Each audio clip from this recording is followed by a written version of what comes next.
Sorry about that, lady and gentlemen. So happy to see you both. So glad that you guys have stayed up with us to be on right here on Straight Up.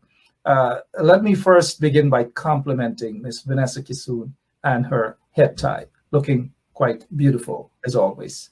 And Mark. yes, yeah. Mr. Solomon, good evening to you as well. Good evening, Mark. Good evening, Ms. Kissoon, and good evening, as usual, to your audience, your guest. Belated birthday greetings to Philip Bino. Oh, yes, Philip Bino.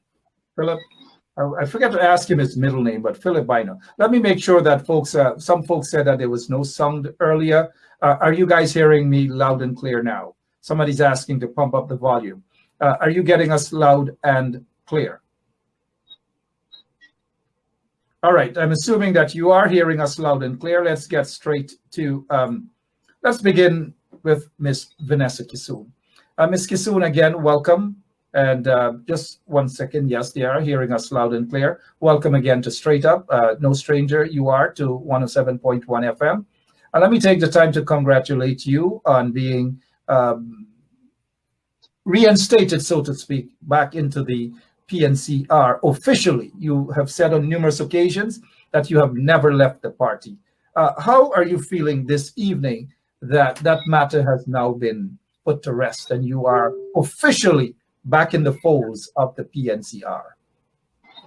Okay, thank you very much, Mark, and good night to yourself and Mr. Solomon, and also to your listening and viewing audience. Um, Let me say, first of all, Almighty God is great. And we know that anything that happens for us is because, and it is also by God's grace. And so tonight, I must let you know that I'm humble at the fact that I have been reinstated. And like you mentioned earlier, Mark, I've never left the PNCR, but I am so happy now that this matter is, as my granny would have said, water under the bridge.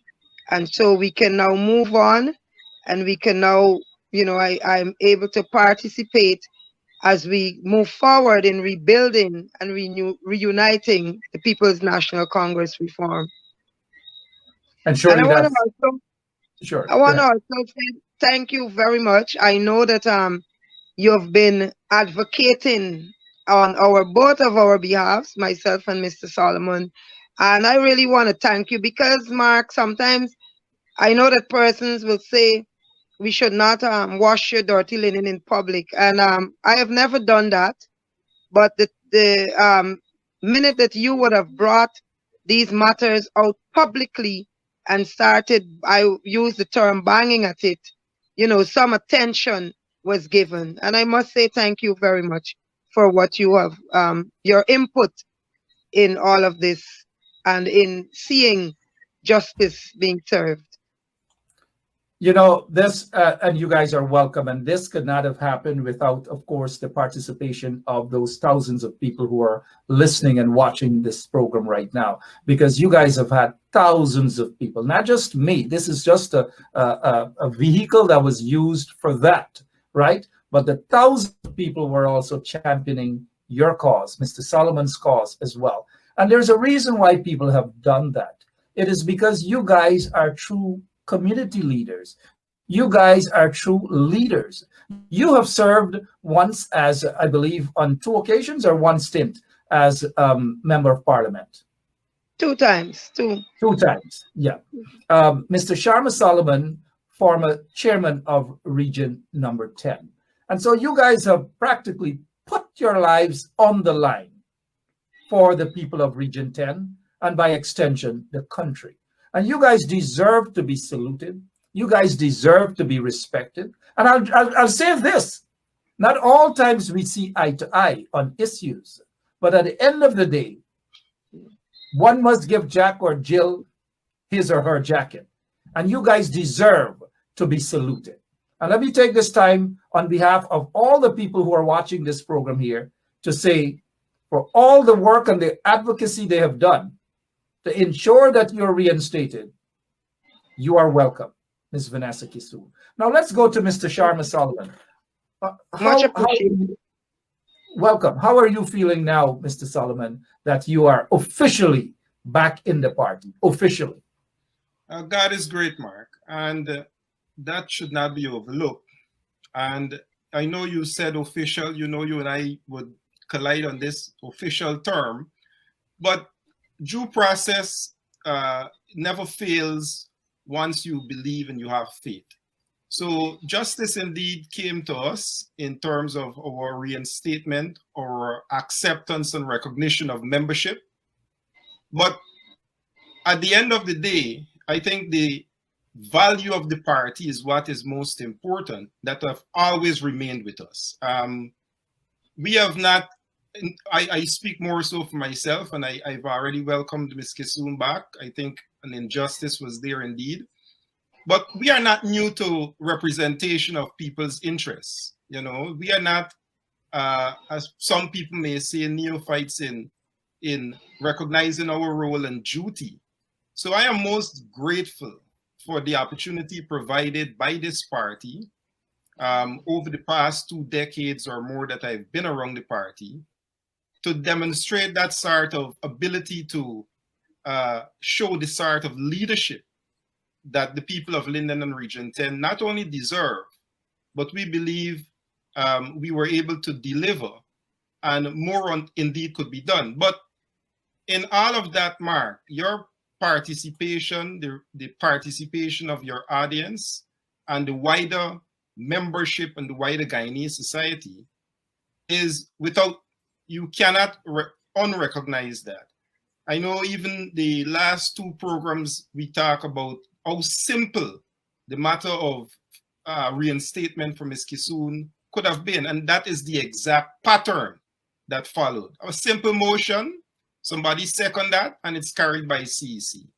So those steps that we recognize now as commendable, we should not overlook the pressure that you also and your audience and many on the wider society brought to ensure that such a simple procedure could have been done. And we would have gone past who was official and not official. But like I said, it never took from us our desire to stay committed to our party and ensure that we work in the interests of our people. So once again, Mark, God is great, and we are more than thankful for the opportunity to continue to serve at any level that the party provides for us to do so. You know, I'm seeing a lot of people are congratulating you guys, and that is from the bottom of their heart, because they really and truly welcome you guys back into the folds of the PNCR, a party of which you guys belong to. And so they're all excited, they're all happy, they see better days ahead with you 2 guys back into the folds of the party. The other thing that I want to let us touch on, because we still have at least another 20 minutes, 25 minutes or so more with you guys here this evening. I want to touch on this upcoming Congress before we get into any form of endorsement that you guys have made. I want to ask, let's go back to Ms. Kissoon. How, in terms of viewing the process, are you comfortable with what you're seeing and what you're hearing? And at the end of this entire process, would you be satisfied that it has been transparent and democratic? Well, Mark, let me say that you know that every time myself and Mr. Solomon come on your programs, we always talk about seeing the process work, the structures work, which involves the party members from groups coming up. Let me be honest, so far we have been hearing of some all sorts of things that are happening that they're raising questions in my mind, and the process is not completed, and so we're still watching to see what will play out. I know the accreditation committee is still working, and I would want to give the accreditation committee the opportunity to do their work and do their pronouncements. But in the meantime, I must say that I'm disappointed with certain behaviors that we're hearing about, of persons, verbally abusing members and each other because of choices that persons would have made. And the fact that we all have choices, and this is a democratic process, and people must be allowed to choose, where they want to go or who they want to, whether endorse or back or, put their thing behind. So, but so the members of the People's National Congress reform, I want to say to us, this is the time, because this is a very serious Congress. This is a very important Congress. And I want to say to us that we need to exercise our rights. And meaning our rights, I mean that we all have choices, and we should not allow anyone to bully us. We should not allow anyone to call us and to tell us what to do and what not to do. We should give each candidate a fair hearing, a fair chance. The candidates are going around visiting, and once we do this, Mark, I believe that the process will be a good process. The process will be fair if we allow persons to listen, and to all three candidates and those persons to make their informed choices. And so we will have. But when you have persons being called and told what to do or whose meeting to go to or not, then you will have eyebrows will be raised, and minds will wonder of whether the process will be fair or not. All right, Miss Vanessa Kissoon there, always straightforward with what she has to say. No beating around the bush. The democratic process must allow to take its course, and people should be entitled, or people are entitled to endorse or to support or to be on whomever team they want to be in. This is not a case of bullying. This is not a case of cursing and insulting people, because when you look at these two individuals, they have done far more than a lot of persons in terms of their commitment and their dedication to the country. They remain right there also in that beautiful mining town of Linden, and by extension, Guyana. I'm seeing that somebody's saying that they do need change indeed, and we can agree with that. Mr. Sharma Solomon, what is your take on the process that you're seeing thus far? We know that the PNCR is demonstrating this sort of democratic values that we are not seeing in other political parties, especially the PPP. That's obviously absent. But what is not acceptable is individuals cursing people because of their choice within the party to choose who they think might be a better leader than the other. What is your take on the process thus far, sir? Well, Mark, the first point you raise, I think, is most critical to the beginning of this conversation of what we see as a highlight and a hallmark of what the PNC represents as one of the most transparent in its internal organs to look for leadership. There is no such party that could be recognized with that sort of ability to find within its members that every single member, and this is why we carry the title the Vanguard Party, that every single member, from member you can become to leader. There is no position that is God-given. Persons are entitled to have the opportunity to participate in the process, in the organs provided, and that could give the person who is a member an opportunity to run for leader. So very important is that fact that you see the opportunity for people to be able to make their own decisions, to have a choice, to have those same processes, those structures, give them the opportunity for a choice, which we go to groups. Those structures are represented at every level, from the individual member to the groups, to the communities within which those groups exist, to the districts and region. So again, you ask about the process, we talk first about the structures that allow for those processes to work.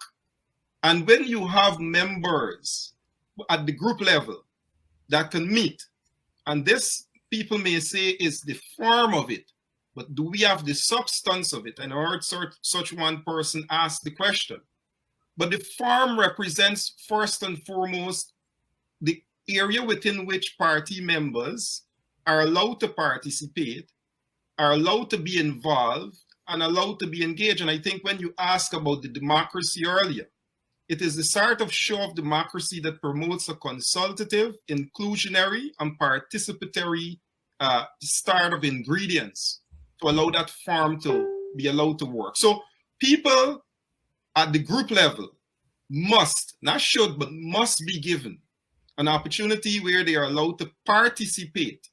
And now we come to the substance of ensuring that farm is in itself something to make the process of value. So the substance is people in groups. If you have a group, you know the rules. You have 10 members, you have a delegate. You know the rules with the NCW and the YSM, and those provide for us delegates. Now, it is persons who we might find difficulty with based on choices that they choose to make. This is what healthy democracy promotes. It is at that level of the groups.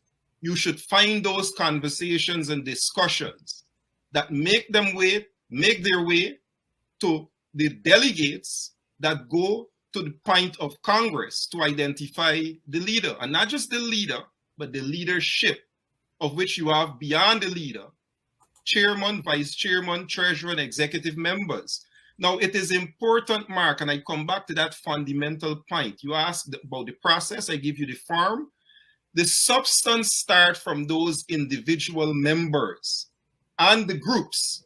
And I think the focus, once allowed for those groups and members to be involved, we will have a process that is manned, it is overlooked, and people who are at the level of the membership can be satisfied that they were allowed to participate in ensuring that the farm works for them. So I am comfortable to the point where the form of the party's process is supported by the substance of the membership's participation in this process. So every member should be able to make their democratic choice and should be allowed to participate even at the level of groups. People should not be disallowing members or taken to the point of disrespecting members because they make a decision. That sort of behavior, Mark, is not helpful to the party as we move forward as comrades. And that sort of behavior, Mark, will take away from the processes that you spoke about and how comfortable people should be with it. Exactly. We should keep an eye on what democracy is and that democratic process. Whilst we understand that not everyone believes in that, they have some folks who believe that, hey, shut up. There should be no other choice. People should not be entitled to make a choice. People should just go with who others feel that they want them to go. And sometimes the bullying tactics has no way in a democratic system at all. Now let's get back to Ms. Vanessa Kissoon. I saw Egerton David made mention about in politics, and which is correct. People make phone calls and try to say to others, those who are part of the political team or that campaign process, nothing is wrong with that. It is true, because it happens even here in the US, where candidates do call up maybe Reverend Sharpton, they call up maybe Reverend Jesse Jackson and other key players seeking their endorsement or seeking their support from those individuals. Getting back to what Egerton David mentioned about that aspect of the campaign. Ms. Kissoon, have you been reached out to by the candidates? Let me say, first of all, I was reached out by one candidate. And in fact, Mark, as you and I know, you and I would have spoken, we talk all the time. And I did mention to you that I really was not interested in going back into the party. I was not interested in participating, even as the Congress came about. Persons call me to ask me, what's happening. And I had voiced that. And I want people to understand, I'm being honest here tonight. I had reached that point, Mark, where for me, that was it. We all know what took place last year at Pleasant. And so for me, that was the last straw. And I said, this is it for me. I want nothing to do with the party and with Congress or anything. I'm just going to take my time and, whenever that time come, I would have been involved again. However, I want to say that when I was on that breaking point, um, I got a phone call because of the upcoming Congress, and I was asked to come on board. And this gentleman, Dr. Richard Van West Charles, he called me and he asked me to meet with him, and I did exactly that, Mark. And you know, it happened at a time when as I was telling some persons for the past couple of weeks, it happened at a time when, you know, when you're boxing or you're in a fight and you're one of throwing that white towel. I dropped my towel actually. And I want to say that Dr. Richard Van West Charles caught my towel before it hit the ground. And he said to me, he said, listen, come on board. Give me a chance. Let us work this out. Give me a chance. I will ensure, you know, that the party is reunited. And it was just not a mouth up situation, Mark. It was an actual reaching out and touching and, you know, embracing and that openness and allowing that me to participate and hear my views. You know, he didn't shun me or anything like. And so he called. He didn't only call me via phone call. He met with me in person, and we had discussions. And so, you know, I felt really good about that. And I thought that, you know what? This is an individual who means business. This is an individual who wants to see this party move forward. And so from there, we continued talking and meeting. A few weeks ago, I think it's about 2 weeks ago, I remember getting a call from Mr. Comrade Joseph Harmon. And, you know, we had a brief discussion because I was in public transportation and he had promised that we would have spoken again, but I did not get back a call from him. All right, so well said. Let's get back to that incident at Plaisance during the 2020 elections campaign when you were asked to leave in an embarrassing manner. You were asked to leave. Can you say, how did you feel at that point in time, knowing that you are from Plaisance, your roots are from Plaisance, you were told that you were slated to speak, only to be told that you have to get off in the middle of the campaign. How did you feel at that set time? Mark, I am human being. I am a woman and I have emotions. And like any other person, I felt at that time I was hurt because and let me be, you know, like I said, they say we should not wash our dirty linen in public, but sometimes we need to clear the air. And I'm going to clear the air tonight, Mark, because when I was called and asked to speak at Plaisance, I particularly asked the question if I would have been allowed to, because, and may God rest his soul, the late Vice Chairman of Region Number 10, Comrade Douglas Gittins. I remember being called by Comrade Gittins in Linden, and I was asked to speak, and I was asked if I'm willing to participate. I said I never left. I'm always willing to participate. And so I was asked to speak in Linden. Flyers were made. My name was put out there. However, the first meeting that I was supposed to speak at, when I asked Comrade Gittins about the plans and so on, he asked me if I heard anything. I said, what are you talking about? And he said to me that they got a call from Central to say that I should not speak at any meetings. And I said, actually, you know, with tears in my eyes, I looked at him. I said, you guys gonna pay dear for this. And I remember him saying, Miss Kissoon, I really am sorry about this. So when I got the call from Comrade Lewis to speak in Plaisance, I said to him, I asked him, I said, are you sure that I will be allowed to speak? And I told him what happened, right? And so he made a few phone calls and he called me back. And he said he was told that whatever Plaisance or whoever Plaisance decides will speak, those persons will speak. And so, Ms. Kissoon, you're welcome to speak. Now, Mark, I got there early. I was there. I greeted people. I met persons. I remember Comrade Sean Austin, Comrade Rodwell. They said everything is okay. We were sitting there.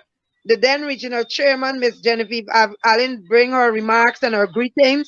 And Comrade Lewis, who was the first speaker, they had another young lady, the second speaker, and I was supposed to be the third. When you say, not to cut you, when you say Comrade Lewis, you mean Lincoln Lewis, right?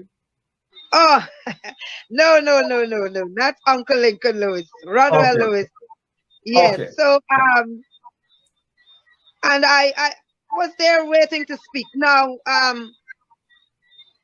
while we were off stage, nothing was said to me. We were shortly asked to go and sit on the stage, myself and the other young lady. And shortly after I got on stage, I saw a little commotion at the side with the chairperson and Basil and Aubrey Norton and them. And when he turned and I saw his face, I knew something was wrong. And then Mr. Williams asked me to speak to me for a minute, and I came down. And he said to me, he said, Miss Kissoon, I cannot allow you to speak at our meeting. And I looked at him and I said, Comrade, this is Pleasance. This is my home. This is my village. And this is what you all are doing to me. Now, I want to say this, Mark.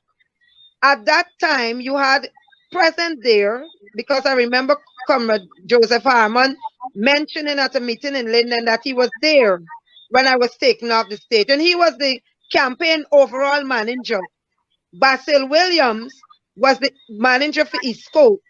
And I know that Rodwell Lewis and Aubrey Norton, they were all in pleasant preparations for, campaigns and all of that. So for those gentlemen to sit there and allow that to happen and said nothing and just allow it, Mark, that thing really, really, really moved me, because my mom was there. My sister and her family came from Crane. My nephew, who would have been at that time a first-time voter, they all came. In fact, his father was so upset that he said they were not going to vote. And I said to them, listen, this is bigger than Miss Kissoon. The country is always bigger than Miss Kissoon. And so, we have to, don't allow this to break us, but we must go and cast our vote. And I want to assure us that we all did. We all did. But you know what's amazing? My mother lives right at Pleasance on the line top, where people pass here every day, Mark. And not once did anyone stopping here to say sorry or to tell my mom, that is a woman, I'm her daughter. I would have felt, if it was my daughter, I would have felt bad for my child. Never once stopped to say, well, Miss Kissoon, we're really sorry about what took place the other day at Pleasance out there, and we're going to fix this. And not once to date did I receive a phone call from anyone except Comrade Rodwell Lewis, who would have placed an apology publicly also, and he did call me.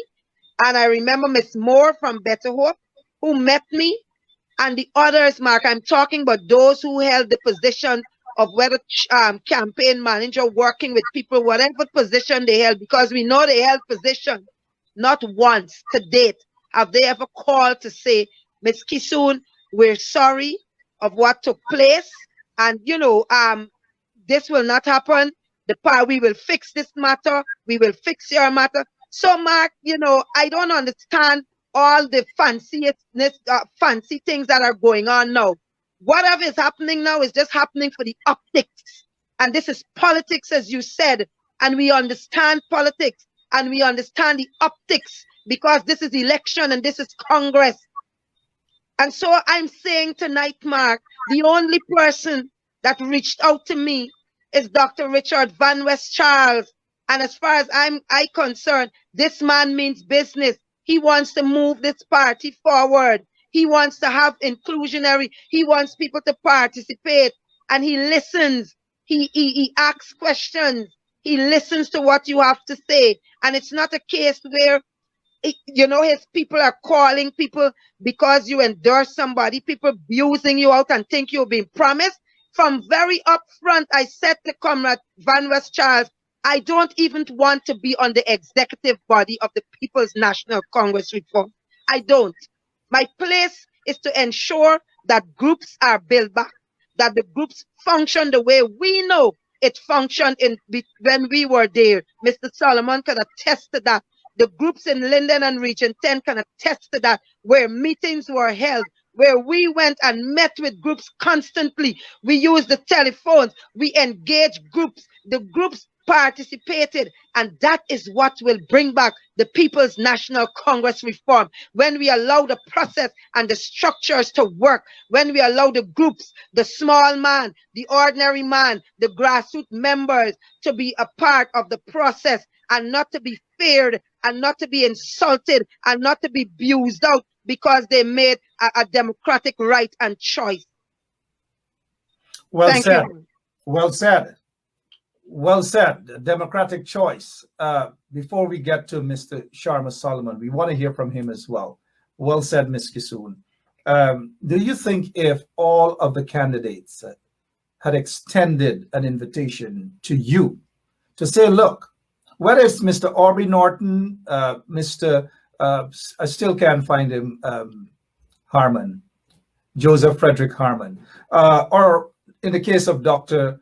Van West Charles, all of them decide to say, Ms. Vanessa Kissoon, I'm contesting for the leadership of the PNCR. I'd like to have half hour of your time to discuss my policies and to see how we can work together. Do you believe if you have received such invitation from the other candidates, there is a possibility that maybe your endorsement would have been different? Mark, like I'm going to say this again. Persons had umpteen opportunities to call me and didn't call. And so to call me, as you're putting it over, Mark, at a time when you're running or you seem to want to have a position that whether it's leader, chairmanship, whichever position, let's say they would have wanted. I am saying to you, Mark, we cannot wait at these times only to reach out to people when you would have had the opportunity umpteen times before to reach out and let's work things out and mend whether it's our differences or even heal our wounds. So to say to me tonight, if persons would have reached out, if the endorsements would have been different, I want to say to you, Mark, that you and I know, and I keep saying this, there are certain things I will not say in the public domain because I will not bring the party's business to fore. All right? And like I said before, I had given up. I had given up on well, when I say given up, I thought to myself I would have just taken a step back and just allow, things to go. And whenever I had felt that time. And so for persons to believe that only at a time when they think they need you, that they should call, it would not have also been. Because let me say this.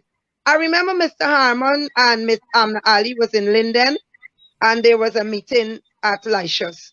And I did attend that meeting, Mark. And I said a few things because I have not attended a meeting in a long time. And then also, Mark, I said to you before on a previous program, there are persons who, and I can't say to you when last we would have even broken a word. So, Mark, When you say person, because we're talking about Mr. Harmon and Mr. Norton? Or yes, I said to you, yes, I said to you for a very long time, Mr. Norton and I have not spoken to date. So, I don't know if it would have been different, but I want to say to you that I believe, though, that this is a time where we need to put all things behind us and we need to go with a united front.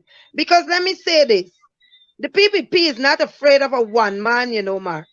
Because if the PPP was afraid of a one man, then the other day maybe this whole country would have been different by today. The PPP is afraid of a united People's National Congress reform, a united front. So we need to put aside, as you, I know you like to say, let bygones be bygones. I think that you like to say that. Let Well, not only bygones, do not only do I say that, I've demonstrated that. Look who was in the show right. earlier. Philip Bino, who ran away and left me. I did nothing wrong. I don't know what he did, but I was left in the sauce for 5 years in solitary confinement. So I know what let bygone be bygone is. But continue. Exactly.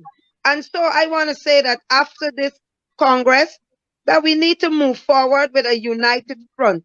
And like you did, maybe a lot of us need to come out and say, we forgive each other and let us move on and let us fist, because you know we cannot really hug in this COVID. We have to maintain our social distance.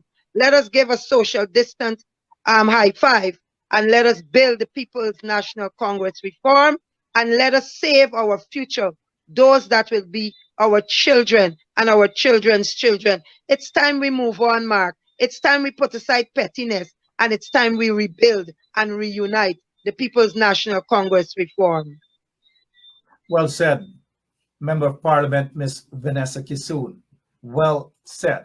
Let's go over to Mr. Sharma Solomon in terms of leading up to this Congress. And we haven't gotten to your endorsement as yet. But were you called? Were they talks between yourself and other candidates for you to possibly join their team and support them? Mark, no. I've received calls, and I'll say the first call I got was from Dr. Richard Van West Charles. I had a call a couple of weeks ago from Mr. Joseph Harmon, and I have been speaking to many others, but with regards to the leadership, I have only been engaging two, or I've had engagements with two such individuals, Mr. Harmon a couple of weeks ago, and a few months ago, Dr. Van West Charles, who saw and recognized not only what was happening with regards to our matters not coming to the conclusion it should have, but also recognizing where talent and where people's ability to bring to this party the sort of building materials that can take it forward. I would not just want us to pay keen attention to what was said just now by Ms. Kissoon. It is important for us to appreciate the treatment that we indulge in with each other, because we were there. We in fact had an entire busload that went down from Linden to lend solidarity to that matter. And the shame and embarrassment, and for all those who were there and perpetrated that, the shame and embarrassment wasn't only for her, it was for the people of Linden that believed in that campaign. As Ms. Kissoon mentioned, in 2020, we worked with that campaign. We had projects that we were participating actively, including myself speaking at several meetings on that campaign. So that incident, though people may take lightly, it is very important for people to recognize that. I know you've asked about endorsement and who reached out.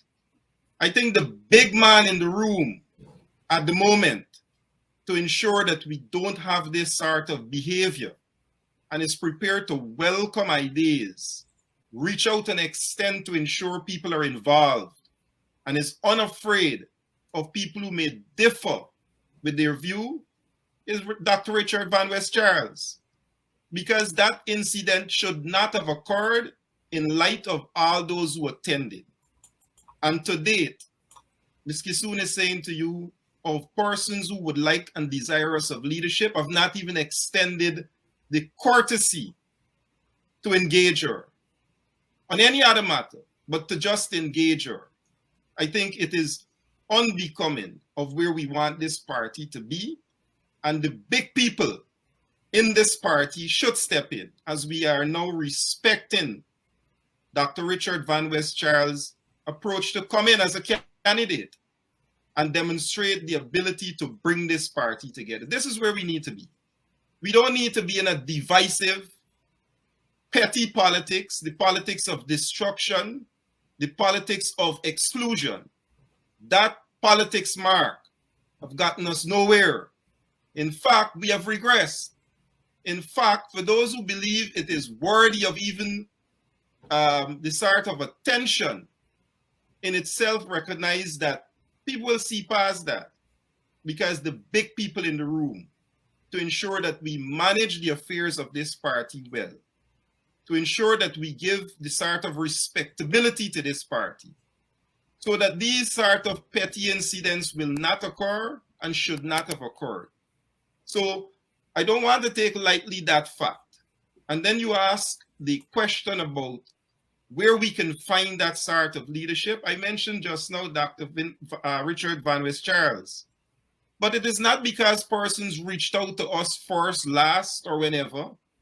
It is because of the quality. It is because of what the individual stands for. It is the opportunity to engage at the level of the grassroots and at every level throughout the party, because we need to build this party at every single level. No man, no woman, no child who wants to participate in this party must or should be left behind. Equal space must be given. And even as we campaign, myself, and I've spoken to a few people, it is most disheartening that people, comrades, are calling other comrades to say, do not lend listening attention or pay attention to what is being said. What sort of party can we build by denying membership at the level of the grassroots to actively participate? This sort of scheming and trickery in politics will get us nowhere. In fact, it will turn comrades away. And I'm saying to comrades tonight that we have a bigger picture ahead of us. And if we go in as a weakened, divided party, we are missing that. And we'll lose the war. As we've already seen, the party is weakened. So when you find this sort of behavior, when you find people are calling people 24 hours to a meeting, it demonstrates they have no value and respect for our members. They don't hold that dear principle of what leadership represents. And it represents just that. Giving others an opportunity, especially in this democratic society. And I spoke just now of the form of the PNC, but the substance comes from us, the membership, that we are treated right, that every single candidate, and this is not just leadership, and we'll come to the point of leader, this is also as part of why do we see others who should have taken that sort of approach in terms of ensuring all are involved. It is because we want to ensure this party is so well put together at the level of the grassroots, at the level of the groups, at the level of the individuals, so that when they are empowered, we are a powerful force. But when people can believe as though only a certain people should be entitled, one, to be able to speak, two, determine who to listen, then we are no good than the PPP, if that is the sort of trickery and divisive politics we choose to participate in. That behavior, Mark, as I said, will get us nowhere. So one of the things that also speaks to the volume of what Dr. Charles represents, Van West Charles represents, is that the decision to go with no lists, the decision to ensure that every single batsman that step up got to put on his pad, pick up his bat and prove that he can bat. Go to the members and convince them why you should be chairman. Go to the members and convince them why you should be vice chairman. Don't ride on people's coattails, because people have put many persons in it that are done lists, and I can carry you away. What you have done, you have deceived those who you're putting on lists, because I've seen 3, 4, and 5 lists. And outside of that deception, you are now telling members that when you lock them into a list, their decisions and desires and choice to move beyond that list becomes limited. I appreciate that in Dr. Richard Van West Charles, that every member now have an opportunity to not only become a candidate once you qualify as a delegate, but you now have an opportunity to go out and demonstrate your ideas, show your vision, It says to the membership, and this is why Dr. Charles' quality is beyond. Because when you can take that approach, you're saying you're a good manager. You're able to bring people together on the basis of the membership making that decision and work with them. I am not preempting. I am not giving you a ready-made structure. You, the members, may see quality in someone to be the chairman, vice chairman, treasurer, or any of the executive member. And I trust you, the members, that when you make that decision and you give me that team, I am good enough a manager to bring them together for the good of this party. And I think that is a very important value that Dr. Richard Van West Charles was prepared to listen and to encourage those ideas. And that is the sort of individual that I want to be associated with as it relates to putting this party first and building this party back because of that sort of managerial and administrative desire. Those are very good qualities, Mark. So you ask, I know it is a simple question, and perhaps we could provide simple answers. Not easy, but simple answers. The big man in the room would have not allowed what happened to Ms. Kissoon to happen because we needed mature people at the time to ensure that that was avoided and do not, as it would have persisted for 7 years. You're away from that. And people cannot to date even reach out to contact or to engage you in any meaningful way. So at least my decision, and I'm asking the membership to make the decision quite easy. You have to see those who are prepared to give you an opportunity. Let me give you this, Mark. We are at this point for a Congress now because of the members. We knew the value of the members when we were all over the country asking them to move a no confidence motion. We saw the pivotal reason why they should be involved. Now, how can you be so disrespectful? You can be so disingenuous to your members that if someone wants to come and speak with them, you are denying them, you are undercutting them, you are trying to make whatever approach they want to make to members, to listen, to share ideas, to see the vision and value of every candidate. You are denying the members that. That is a dangerous position to take our party in. And I believe based on those considerations, members will see for themselves. This is enough time for members who want to be a part of the process to listen. And when you listen, you will hear different views. And you, the members, will make the decision that you believe is in the best interest of this party. And that is where we want you to focus on. Not in people trying to shepherd you in directions and then manipulate the conditions on the ground so that you don't hear and take away your right to listen so that you can learn. All right, Mr. Sharma Solomon there expressing himself and giving his views as to why Dr. Richard Van West Charles is the guy for the job. We will hopefully have Mr. Aubrey Norton and his group to talk about why Aubrey Norton, is the man for the job. We are so far still waiting to have Mr. Harmon to come here to sell his plan and his vision for the party. He has been missing in action for a real interview right here on 107.1 FM. That invitation is still extended to Mr. Joseph Frederick Harmon. The people want to hear from you on this platform. I mean, he can go on other platform, but the people want to hear about his plans right here as well. So, Mr. Harmon, if you're watching, if you're listening, give me a call. Don't shy away from this program. It's a democratic process. People want to hear from all of you, including Aubrey Norton. And having said that, based on what I was told, that 7 persons have been nominated for the leadership of the party, including you, Sharma Solomon. I'm not sure if you got that news as yet. Mark, and I missed that point. Very important point you raised. You heard that. This is the value of our party. This is the substance that we must now add to the form of our party. The form of our party carries an accreditation committee. we cannot preempt that committee. It was never even about numbers that you say 7 persons and the amount of people and groups who've nominated. You've made the point. Once your name on the ballot, that's what this process is about. And until confirmed by the accreditation committee, makes the ballot authentic. That is the process by which we should follow. We must not preempt. We must not put out there numbers and figures without allowing the process to work. We must not even put ourselves out there.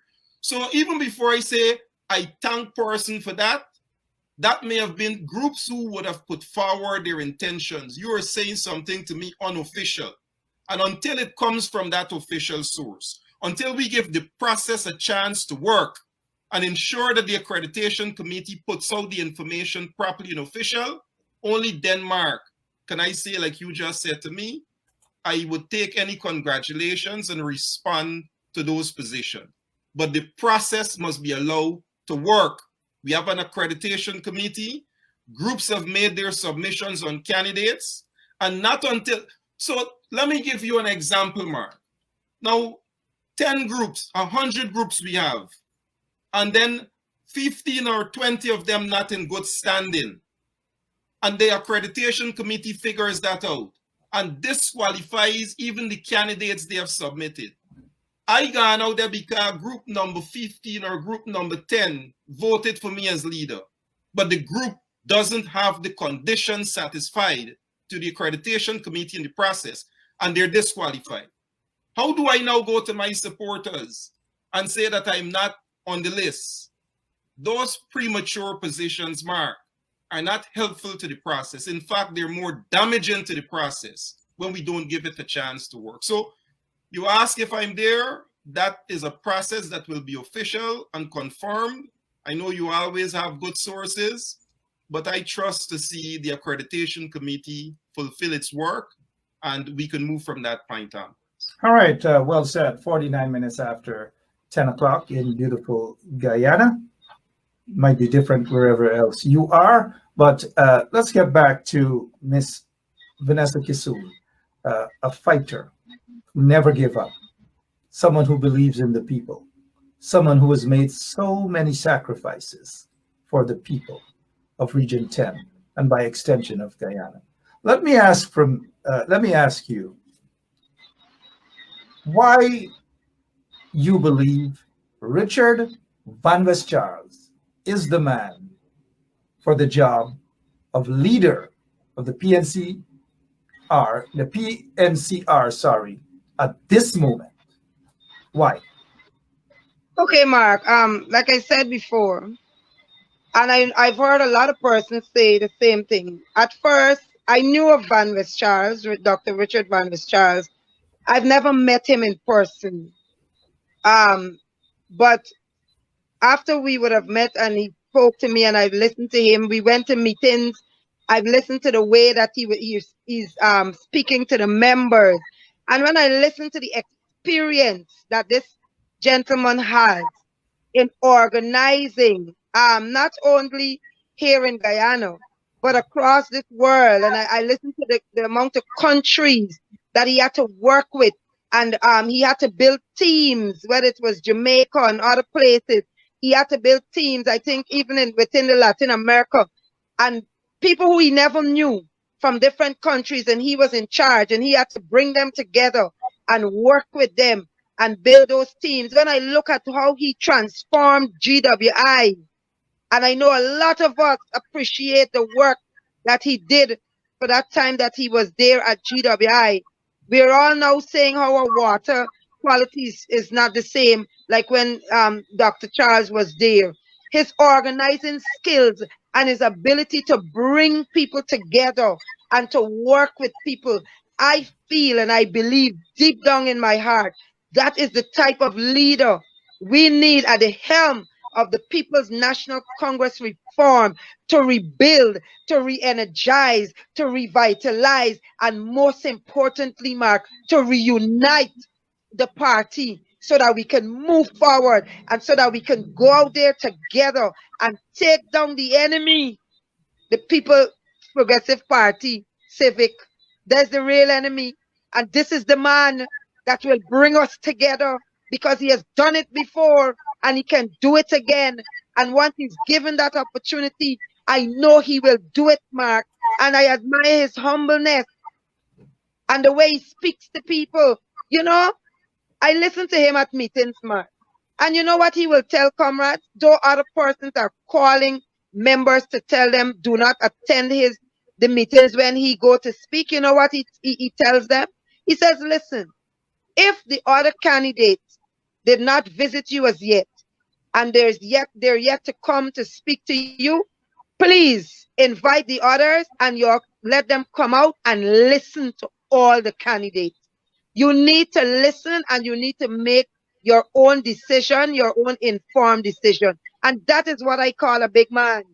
That is what I call a leader, not somebody who going to go and tell the comrades pick up the phone and then got the surrogates because you endorse somebody, you know, getting on Facebook and ranting you down and talking about who get promised and who just water up and surface and all sorts of nonsense and what we trying to do in Linden to undermine what we trying to do. The PPP goes to Linden and do as they feel like, and those same persons are allowing it and they're saying nothing about it. Dr. Richard Van West Charles is a member of the People's National Congress Reform and he can go anywhere he wants and meet with members where he wants. And so because of his humbleness and because of his past involvement in organizing and bringing together people and having things work, making things work, I believe that he has the quality that is needed to rebuild the People's National Congress Reform.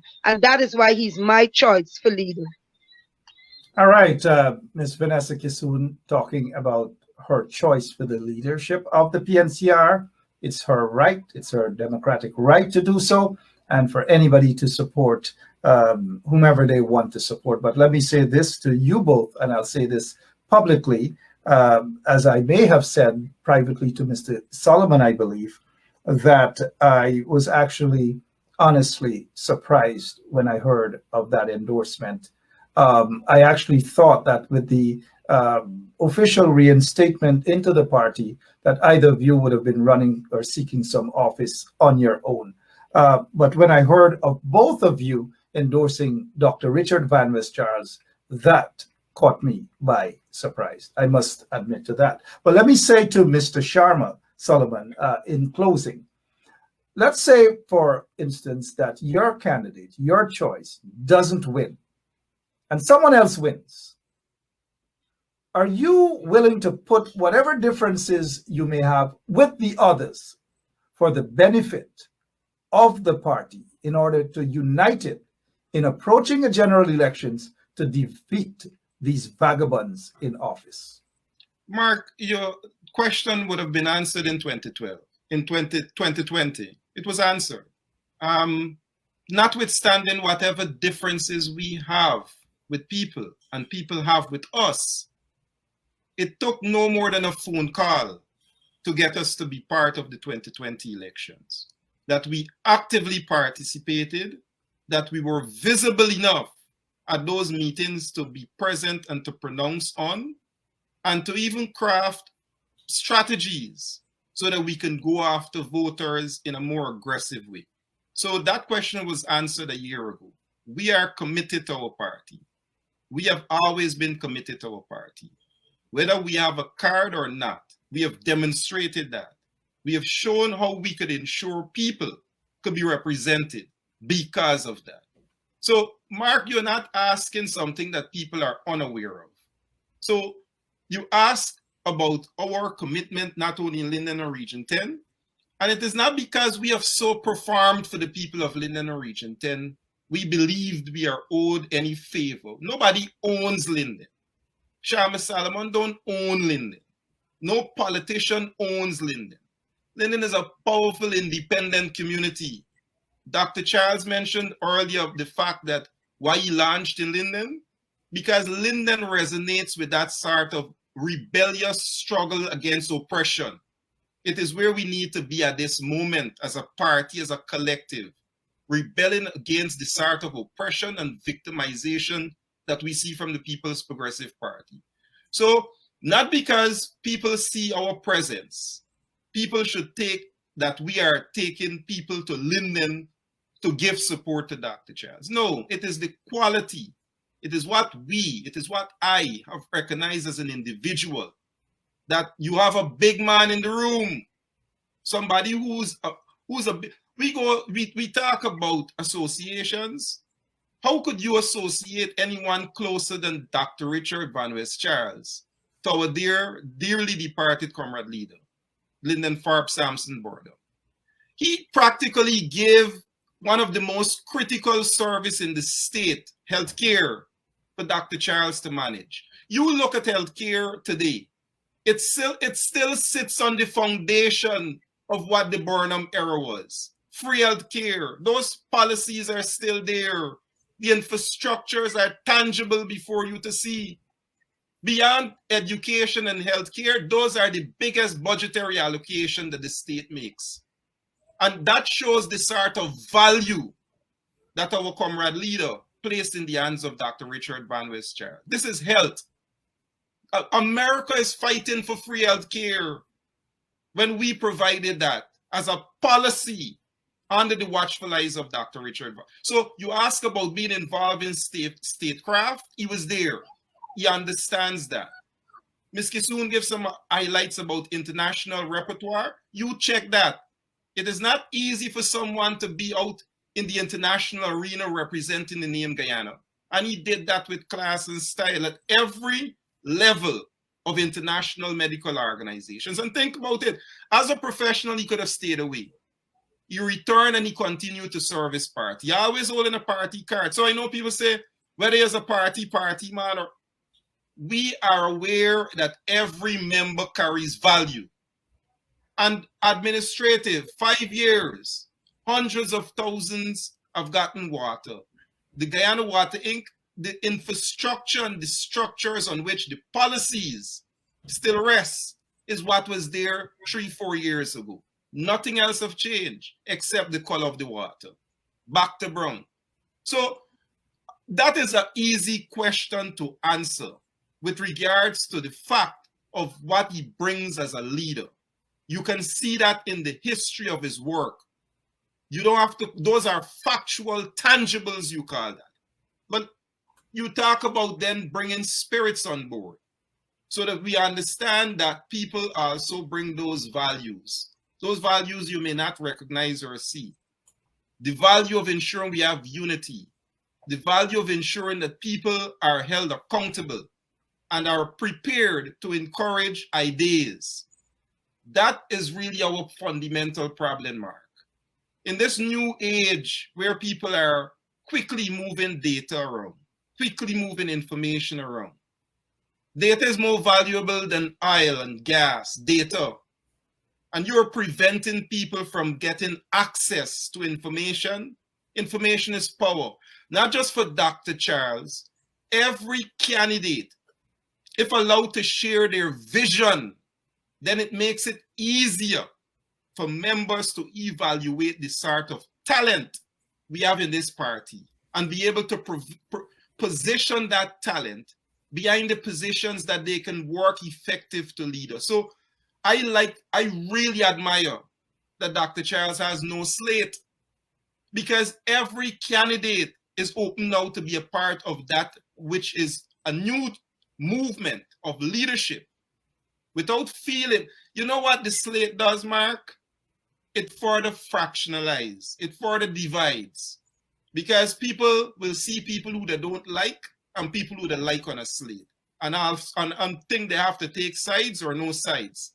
And that sort of behavior, Mark, is what he avoided, because he was given that sort of scope and allowance for people to put forward those ideas. Not that he's not with a vision is clear that we have to work from day one after the Congress to bring our party together.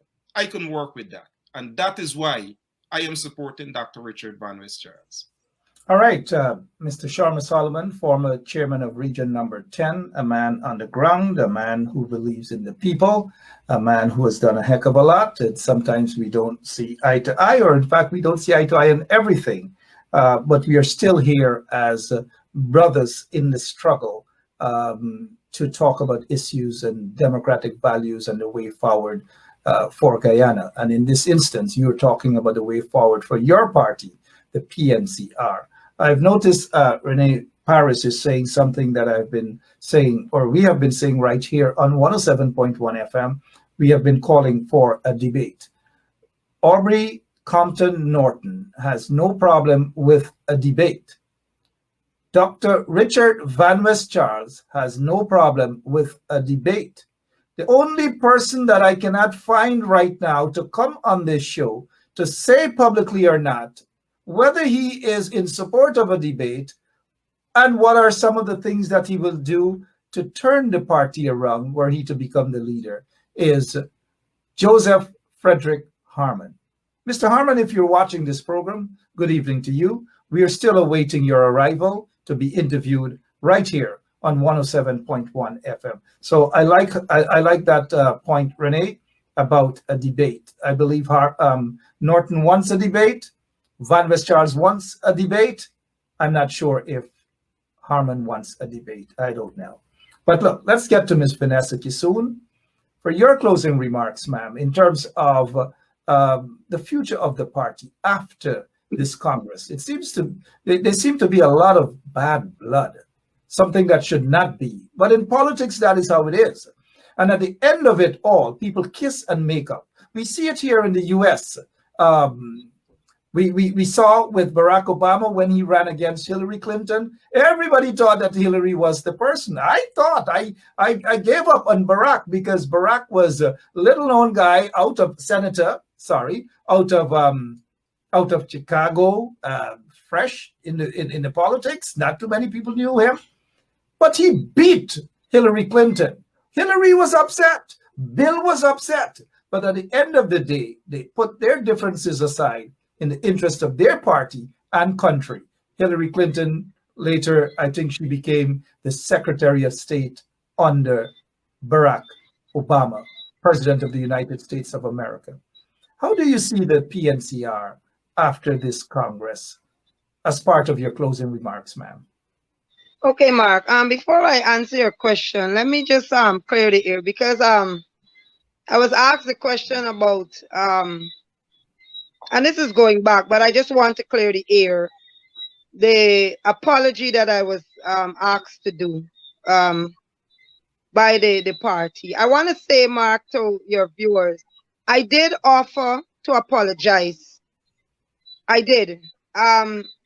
In fact, I had asked that myself and Oscar Clark met with the chairman and the leader of the party and a few others, so that I would have been able to, we would have made our cases and apologized to each other and even apologized to the party because the altercation took place at the headquarters.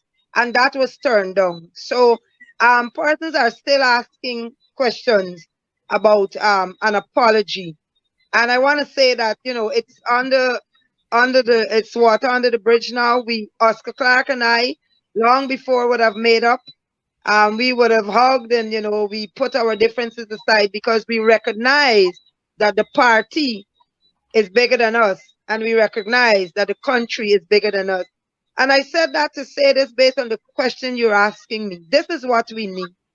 That sort of attitude and behavior is what we need, where comrades can hug or fist and, you know, say to each other, here, listen, I'm sorry, let's move on. The party is bigger than us. Oscar Clark and I did that.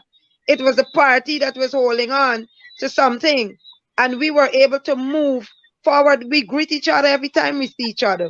There's no animosity, there's no anger, there's nothing between Oscar Clark and I other than love.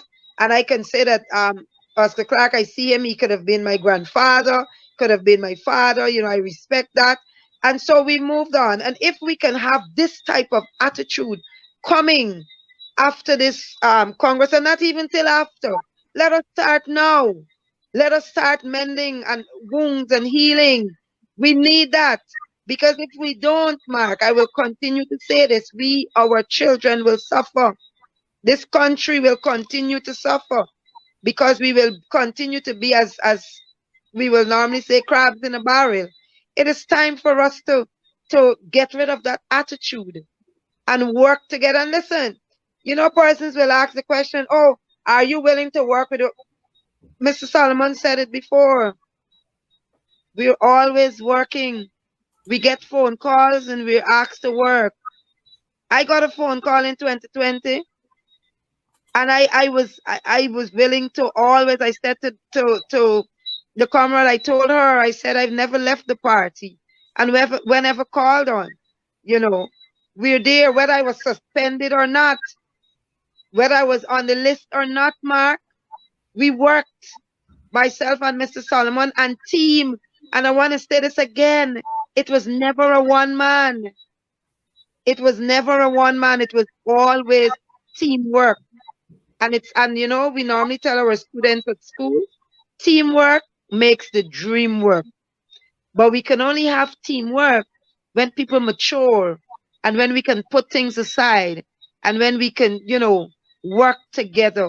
We can sit at a table. Sometimes, Mark, you got situations, even in your workplace. Young people mightn't be talking, but when a meeting is called and we got to go there and represent our organization and so on, listen, everybody come together. We say what we have to say. We work together. And the next day we gone back. You gone to your class, I gone to my class, and we business as usual.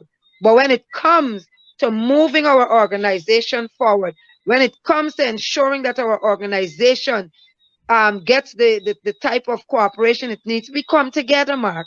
And this is what we need in the People's National Congress reform. We don't need people cussing out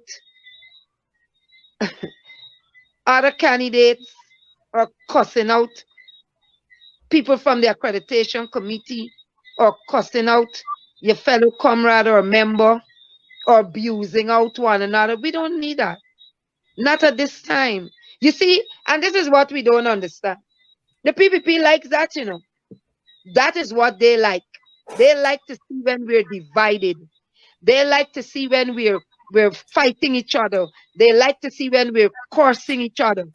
You understand? And so we give them that weapon. And you know what they do? While we're busy doing that, Mark, I said it before, they will creep in like this. And some of the weak ones, if that's the correct term, or those that, kind of sometimes, because it's not just that people weak, people just become fed up and people looking for opportunities, looking to move forward, looking for whatever. They come in and while you carrying on there, they're pulling them out one by one. One by one. Next thing you hear, somebody's over there. Somebody's over there. We need to move away from that. We're losing grounds. We cannot afford to lose grounds anymore. We have to now put more boots on the ground. We have to take up the boots on the ground mantle and show how really boots on the ground works. That is what we need to do. And in order for us to do that, we need to put our differences aside. We need to work together. And that song, I love that national song. And we need to do more of that, Mark. We need to start singing more of our national songs again. Let us cooperate for Guyana. Let us cooperate for our land. Mark, can we do it? Yes, we can. Thank you. Can we do it for a better Guyana, to rid the country of this installed, corrupt, inept regime? Yes, we can. Who is the person that will be able to do that as leader of the People's National Congress reform? Will it be Dr. Richard Van Westchal? Will it be Joseph Frederick Hiding Harmon? Will it be Aubrey Compton Norton? Or will it be Dr. Richard Van Westchal? We don't know, at least I don't know as yet. We don't know as yet. But the bigger picture and the bigger fish to fry in all of this, when the dust is settled and the blood stains are dried up, not the physical blood stains, the political bloodstains is dried up. It simply means there's one enemy to confront. And that is not Vanessa Kissoon. It is not Sharma Solomon. It is not those who would have supported whichever other candidate or whatever. Whoever becomes the winner, all differences ought to be placed aside and work in the interest of Yal Party, the PNCR, and by extension, prepare for the next general and regional elections. That's all I wish to say. Mr. Sharma Solomon, I'll give you about a minute to say something in the event you missed. Go right ahead, sir.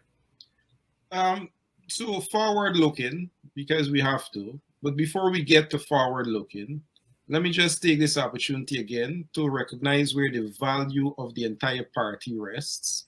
It rests within the ability of the members being allowed to participate in the process.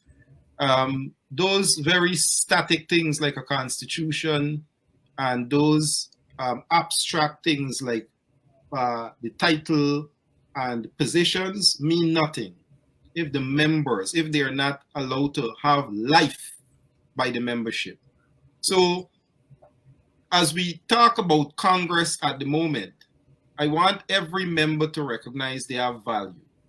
I want every party group to recognize that they have the sort of ability to get not only community members, but our general regions to stay mobilized. Once those groups are so structured to work, Mark, we're unstoppable at any general elections, because then you have momentum on your side. You cannot retard groups and individuals from growing, from maturing. And then when a general election is on you, because you are so divisive, because you have broken the thing up, you haven't allowed the groups and the structure to work, it becomes difficult as you proceed. But looking forward, this party have survived for over 60 years. It will continue to be here, I am certain, because of the sort of passion and culturing that those who founded this party and those who work within the foundations of this party have left as an institution. And we must work to preserve that. We must not be the generation, because of our petty differences and spitefulness, and because of our attitude towards fellow comrade, take this very important structure apart. It must not only work for us, but we must see it working for Guyana and beyond. That is my forward intention. We are right there on the cusp, right there on the brink of ensuring, once we unite our party, to unite our country with all the different coalition forces, because we have demonstrated that from the inception of this party, that we're prepared to work with different forces for the good and best of Guyana. And like Ms. Kissoon said, can we do it? Yes, we can. You know, let me thank you guys, especially Ms. Kissoon. And why am I thanking Ms. Kissoon? It's after 11 in beautiful Guyana. And Ms. Kissoon is also a mother. She's also a teacher. She has to head out there. She's going through the pressures with the vagabonds in the regime targeting her and some others to be kicked out of the government taxpayers' quarters and all of these things. But outside of all of that, you're always out there. You're busy. You're doing your task. And you're not giving up on your people. You're not giving up on your party. You're not giving up on your country. And one of the things that I admire is that you stand strong in whatever you believe in. And people have to respect other people's choice. It is okay to disagree, but if you're going to disagree with someone, you do so respectfully. And never forget the contributions that this woman made to the party, to her region, number 10, and to the people of that region. She put her life on the line.